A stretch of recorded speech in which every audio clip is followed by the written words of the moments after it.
Magandang gabi mga kaibigan. Ito ang inyong DJ ngayong gabi.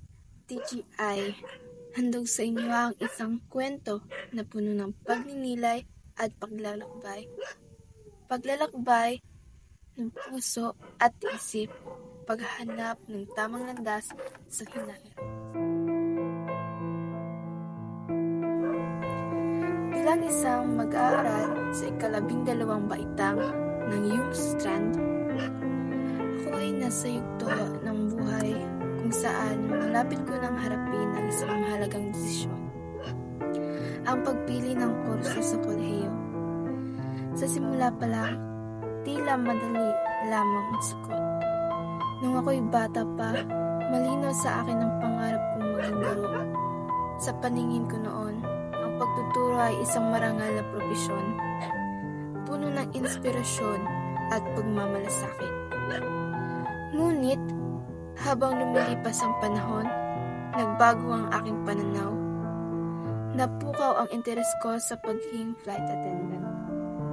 Naakit ako sa ideya ng paglalakbay at pagharap sa iba't ibang kultura. Ngunit hindi doon natapos ang aking paglalakbay ng pagkalito.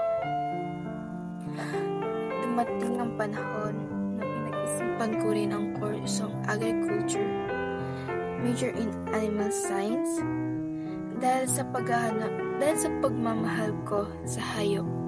At kalaunan, napaisip din ako sa marketing management dahil sa potensyal nito sa negosyo. Habang papalapit ang araw ng pagpili, napuno ako ng takot at pangamba. Hindi ko na alam kung ano ba talaga ang gusto ko. Paano kung magkamali ako? Paano kung hindi ko ito magustuhan sa huli? Sa gitna ng pagkalito ito, natutunan kong huminto muna at magnilay. Napagtanto kong mahalagang alamin hindi lang ang mga bagay na gusto ko, kundi pati na rin ang mga bagay na nagpapasaya sa akin at nagbibigay ng kahulugan sa aking buhay. Sa dami ng mga posibilidad, ang mahalaga ay ang pagkilala sa sarili at pagtitiwala na anuman ang piliin ko, kaya kong magtagumpay basta't ilalagay ko ang puso't isip dito. Ang pagkalito na nararanasan ko ngayon ay hindi hadlang, kundi bahagi ng proseso ng pagkatuto. Sa halip na katakutan, ito ay pagkakataong matuklasan ang iba't ibang aspeto ng aking pagkatao.